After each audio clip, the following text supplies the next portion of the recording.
They're 5-0 and going okay. Their best start to a season in 27 years. And expectations are rising. A statement from the second-ranked team in the comp. But now their greatest test comes Saturday night. The defending Premier, who are back to their brilliant best in round 5. They're all over them, the Tigers. It's one of the home and away season's highlights. Anzac Day Eve at the G. Huge crowd, huge stage, and now huge stakes. Add to the mix one of the game's all-time superstars. Triple flag winner, triple Norm Smith winner, the iconic Dusty Martin plays game number 250. Still with Martin. Can he kick a fourth? Oh, he has. And a club that's more than 160 years old will celebrate just its second player to reach the magical 300 game mark. Jones, the back pedal, beautiful. Gave them the shake and bake. Gives them the goal. He's been beaten and battered and bruised, but he boxes on and is a favourite in the red and blue. Nathan Jones joins David Neitz with one of the sport's great milestones. The Demons of the Tigers, Anzac Eve, will be a genuine bona fide blockbuster. And to talk about a bona fide blockbuster, Nathan Jones joins us in the studio on the cusp of his 300th game. I reckon you'd be pumped up seeing that, Jonesy. Well read, by the way, Gazza. Everyone's a bit excited. Yeah, absolutely. It's my favourite game to play in. You know, I think what that game's turned into over the last few years in particular, it's one we look forward to every year, and you know, it's even bigger for me personally this week. So Dusty 250, you're going 300, and Goody said on the way out you're going to go head to head. That's a great start. I don't know about that. I pitched for Petrarca versus Martin today at my press conference, but yeah, we'll wait and see, mate. It's going to be there's going to be some great matchups, and you know, we're excited to face a pretty exciting challenge in the reigning premier. Does it vindicate your decision to play on this year, Jonesy? Oh, absolutely. I think. You know, I probably sort of thought long and hard about the decision at the end of last season, and it was left in my hands. You know, the club, you know, sort of said to me in my post-season interview, you know, we want you to leave the decision in your hands, but you need to have a really long, hard think about it and understand, you know, what could potentially happen. You know, the positives and also the negatives and where it could end up. And after some time away from my family and speaking to some important people, you know, I decided to give it a crack. So what was the clincher in that decision for you? Was it just wanting to squeeze everything out of yourself in terms of your career and know that you had nothing left, or the lure of success? Because could you have seen this coming, 5-0 start? No, absolutely not. You know, I think it was probably, you know, both those two things. You know, I'm under no illusions of the challenge that I faced, particularly back in September and sort of going forward as well. You know, every week I'm fighting for my spot. You know, it's not as easy as it used to be, but, you know, I think one of the driving things inside me was to squeeze every last bit out of myself and almost have no regrets. And I didn't want to finish up and think, what about if I played like one more year, you know? You know, if I feel like I had it in my heart and in my mind that I could do it, and I tested myself over probably a 2 or 3 weeks period. I was coming back from a quad injury once the season was done and dusted, and you know, from there I knew that I still had the drive and the fire in the belly. And you know, as pre-season wore on and I sort of took it just a week at a time, you know, I was really confident in what we were building. And you know, you probably don't expect to start as well as we have, but yeah, it's been bloody fun so far. So what does it mean then? Because this club has had a little bit of a tragic history in terms of having one of the greatest of all time in Robbie Flower, who had to wait right till the end before he played an experienced finals footy. You've been through the ups and the absolute downs of this footy club, and you're sitting here on the verge of playing 300 games, and by the end of the year you'll be the highest, you know, all things going well, the games record holder at the oldest footy club in the world. Yeah, it's I have to pinch myself, really. I spoke to Nita on the phone yesterday, and he sort of signed off really by just, you know, stating that if you think about how many players have actually reached that milestone, which I wasn't really aware of, and he's like, you know, you should have got to let that sit with you for a bit and let it soak in. And it's not something right now that I've reflected too hard on. As I said, you know, I'm really well aware of like what the challenges that I've got in front of me and the decision that I made to play on and how hard I've got to fight to play.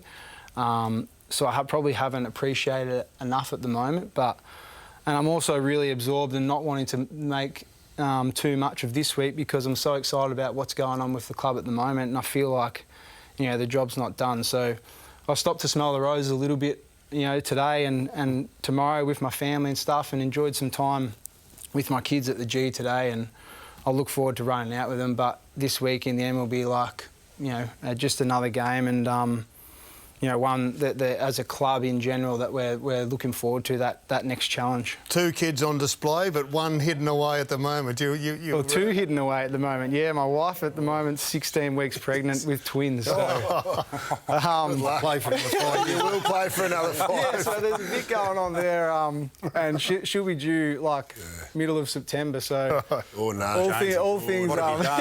What have you done? a teammate got in trouble for doing that. all things going well. I'll have a little bit of a dilemma then, but Good that'll dilemma be to good have. dilemmas to have. Yeah. Can I ask you how you judge a game at the present time? Because essentially you've been a midfielder through a high possession era, and you're a 25 and then a 30, you're best and fairest winner. But right now you're playing high half forward, occasionally on the wing, and you're a sort of a 9 to 12, 15 possession player.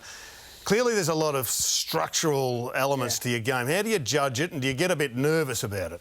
Yeah, there is an element of that. I think breaking that down's been the hard thing, like breaking down, how you've seen your game in the past and then, what you value now. But ultimately, it's making the sacrifice to, play that role to be a part of the team. And, I think when I look back on wanting to play on, I almost, in my own mind, had to make the shift of, I treated it as if I was starting my career again. I had to earn the trust of the coaching group, mainly through, physically with my body, and I had to earn my spot in the team. I've got to play well consistently every week, and I think with that mindset, it's allowed me to get to this point. I agreed to play on really with no expectations of even playing round 1. I was just going to do my best and take it a week at a time, and from there sort of try and build to see how far I could go, and if it wasn't meant to be on field, the club, as I said, stipulated how much they wanted me to stick around for what I could provide potentially off field, and I've sort of tried to couple those 2 things together, and I think that's the value that I add to our team. So the way you described it, you're essentially a role player now within the side. Do you think that's the big difference for the Melbourne team this year, is players' willingness to embrace roles? Absolutely. I think that you've heard probably over the last week or 2 a lot of the players that have spoken in the media talk about connection and care and, a want to play for the team. There's absolutely guys that are willing to sort of sacrifice maybe where they'd primarily want to play for the betterment of the group. And Has this organically grown over the pre-season into the season, though, Jonesy, or was this something that got addressed by Simon Goodwin or the leaders from day dot in the pre-season? I think this is a culmination of 3 or 4 years of work, really. I look back on that 18 season, maybe not as fondly as everyone else. I think we were a young side that just got on a bit of a roll late.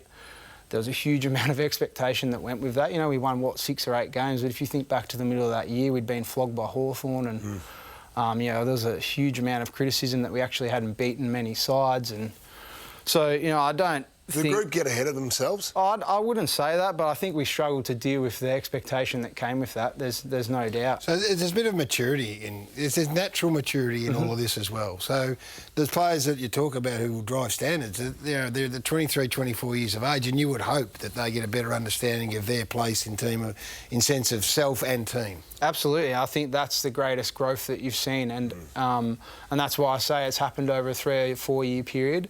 But what I saw when we got back to pre-season this year was like a genuine, ownership of that, and that definitely, to me, showed real signs of a group that had grown up. We saw your record, Melbourne's record throughout your career and time.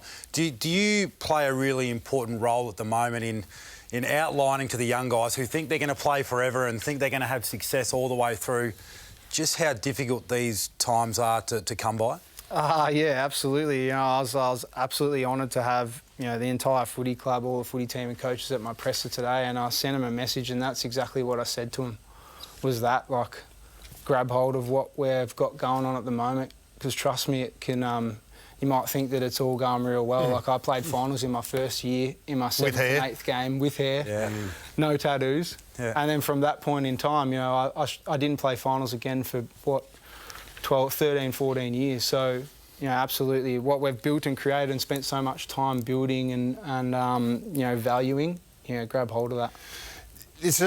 There was a time when this footy club was on its knees not so long ago, where it was down, it was fractured, it was ugly, and I got called in for a short period of time. Jim was sick, and what I witnessed was exactly that. And this man here had every right to go, and because he'd been let down, and the players had been let down in areas in terms of what a professional club should provide for a professional footballer, and he stayed, and he was a glue throughout the process, and players gravitated to him. He assumed the captaincy.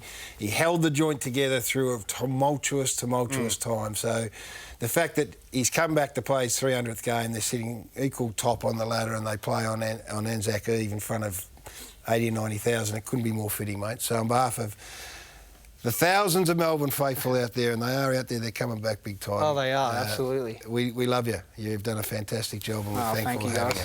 Appreciate it. Thanks. Great to have you on board, Jonesy, and good luck. There's great a jumper. That's a great jumper. It'll be a big crowd. Is that the number 2 there or not? No, it's Christian's. Oh, he's the man of the match. Absolutely. Christian brought his in. Hey, just quickly, if they go all the way, Gaz, any chance you get a tattoo this year? Like a premiership tattoo? Or? Sleeve? Full sleeve. Full sleeve. Full sleeve. Put it on the agenda, Gaz. I said a question mark. No, you said full sleeve. I'll get a Nathan Jones You have to shave your forearm. That's on tape, and it will be replayed. Jonesy, good luck, and say hello to Dusty when you match up. All the best. Nathan Jones.